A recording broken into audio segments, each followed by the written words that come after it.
मोदी 3.0 सरकार का आगाज हो चुका है और नरेंद्र मोदी ने शपथ भी ले ली है। नरेंद्र मोदी के साथ साथ कुल 72 मंत्रियों ने शपथ ली।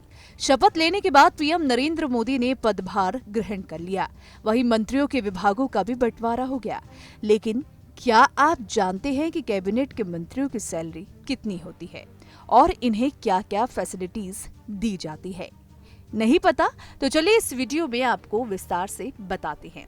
सबसे पहले बात करते हैं कैबिनेट मंत्रियों की।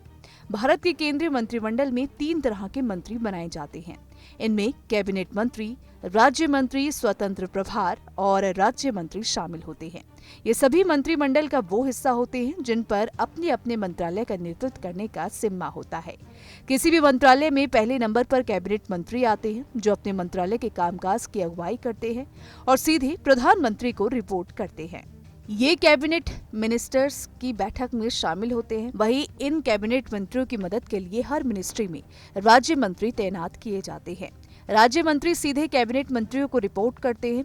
किसी एक मंत्रालय में कई राज्य मंत्री भी नियुक्त किए जा सकते हैं। दरअसल कई मंत्रालयों के अंदर एक से ज्यादा डिपार्टमेंट होते हैं जिनका कामकाज राज्य मंत्रियों में बांट दिया जाता है। इन्हीं राज्य मंत्रियों की मदद से कैबिनेट मंत्री इन विभागों का कामकाज संभालता है। वही स्वतंत्र प्रभार वाले राज्य मंत्री के पास किसी मंत्रालय का स्वतंत्र कार्यभार होता है।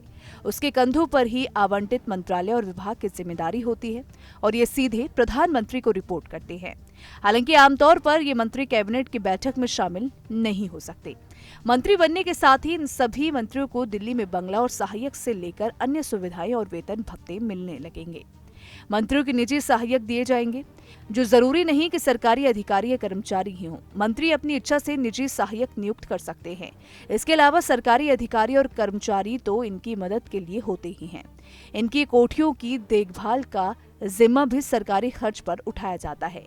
अब सैलरी की बात करें तो कैबिनेट मंत्री को हर महीने 1 लाख रुपए मूल वेतन के रूप में मिलते हैं।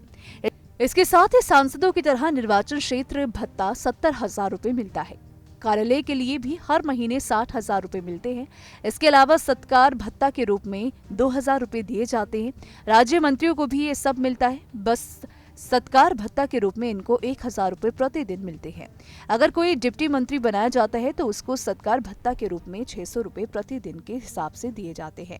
इसके अलावा मंत्रियों को भी संसद सदस्यों की तरह भी यात्रा भत्ता, यात्रा सुविधाएं, ट्रेन यात्रा की सुविधाएं, स्टीमर पास, टेलीफोन की सुविधाएं और वाहन खरीदने के लिए अग्रिम राशि मिलती है।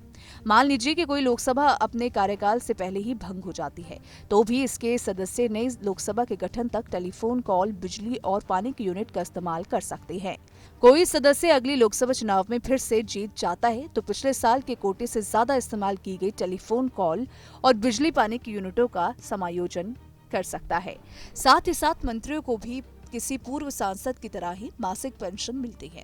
हर बार 5 साल पूरे होने पर 1,500 रुपए की अतिरिक्त वृद्धि पेंशन में की जाती है। मृत्यु होने की स्थिति में इनके पति या पत्नी को ताउम्र आधी पेंशन दी जाती है। हालांकि मृत्यु के बाद आश्रित को पेंशन की 50% राशि की मिलती है।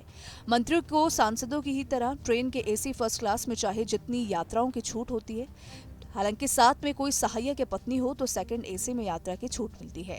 पूर्व केंद्रीय मंत्रियों को पेंशन और फ्री रेल यात्रा के अलावा चिकित्सा की सुविधाएं भी निःशुल्क मिलती है। कैबिनेट मंत्री की ही तरह ये सारी सुविधाएं राज्य मंत्री और राज्य मंत्री स्वतंत्र प्रभार को दी जाती है। तो इस वीडियो में फिलहाल इतना ही। अगर आपको हमारा ये वीडियो पसंद आया हो तो वीडियो को लाइक और शेयर करना ना भूलें। साथ ही हमारे चैनल को सब्सक्राइब कर लें, बेल आइकन को प्रेस कर लें ताकि हर एक अपडेट सबसे पहले आप तक पहुँच सके।